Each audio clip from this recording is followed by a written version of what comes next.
Good morning, good afternoon, good evening, folks. Michael Zuber, one rental at a time. And my good friend Millennial Mike found a video from Milton Freeman that he promises I am going to be repulsed by and have to disagree with. It's basically how the average person can't use inflation to get rich.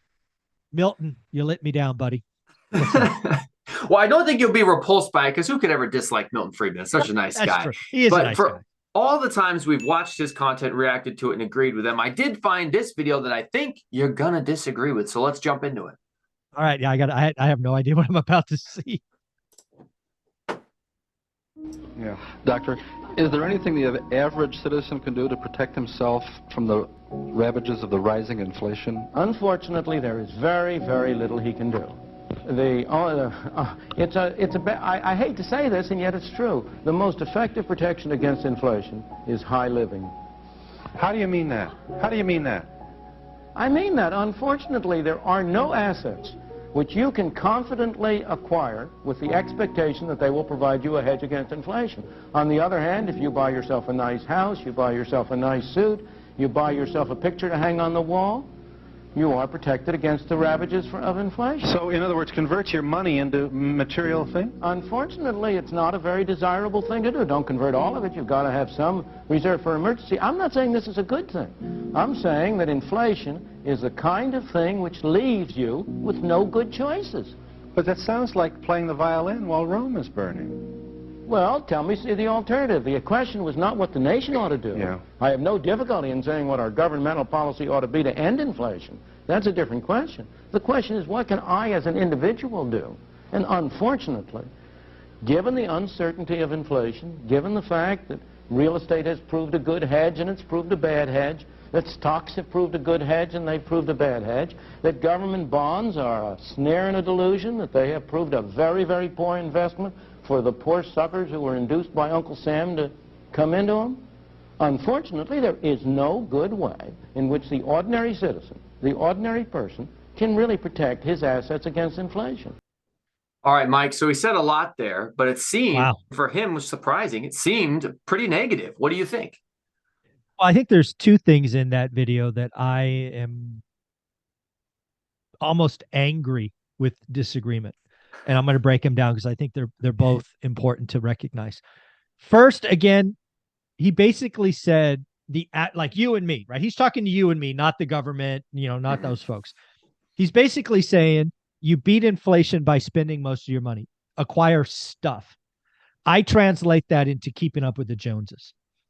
That is one of the most stupid and idiotic things I have ever heard. Because what happens, and I think Warren Buffett says something like this, right?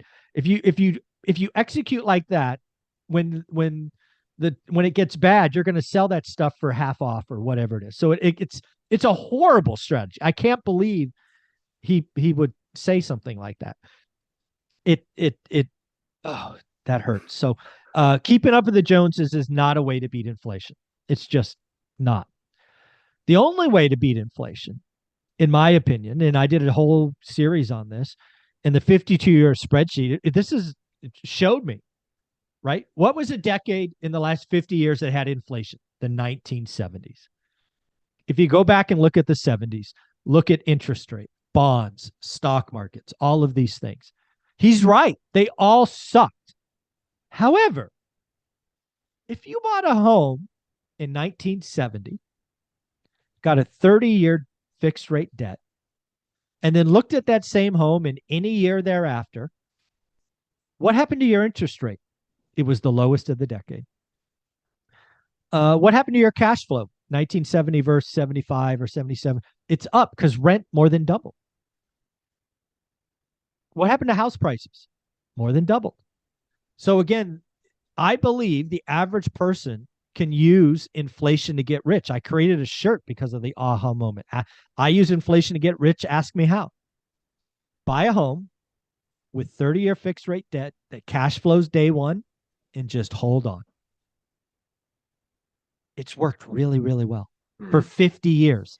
So I don't know when that video was. Based on the look, it was probably in the throes of Paul Volcker in the 80s. But yeah, the best way to beat inflation is to own assets. Nobody can argue that. Own assets. Now, if you can own assets that produce income, even better. And if you can own assets that produce income that are indexed to inflation, i.e., rent, that's the triple whammy. So you can, it's own assets that are indexed to inflation, that you can just like use the cash flow to get rich. So, and then if you have 30-year fixed rate debt in a rising rate environment, you're a hero. That's why supply destruction is so real, because people aren't going to sell their 2% mortgage. It's the best asset they own. So Milton Friedman is wrong on 2 accounts in that video. And it, I would, if we could ask him or Ouija board him in and ask him to look at that video, I think he would be repulsed by that too, because maybe at the time, that was the thinking of the day, but now we're 50 years later, and I think he would admit that's wrong. First, keeping up with the Joneses, really? Seriously? Go buying suits and that stuff is the way to beat inflation? Right, go burn 80% of your capital? Talk about cash as trash. That's horrible advice. Horrible advice. I was genuinely surprised with the countless hours of seminars and presentations I've watched of his and the videos we've reacted to. I was baffled that was what he was saying.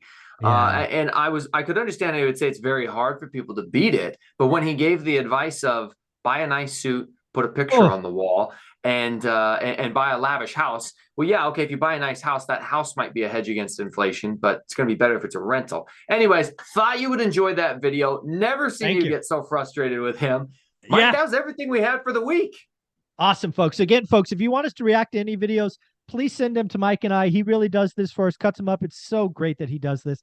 And again, Mike, thank you so much. Where can people find you? Yeah, people who are interested in learning about long distance real estate investing or investing in like Gary, Indiana, just look me up on YouTube or Instagram, Millennial Mike. Thanks, buddy. I appreciate you.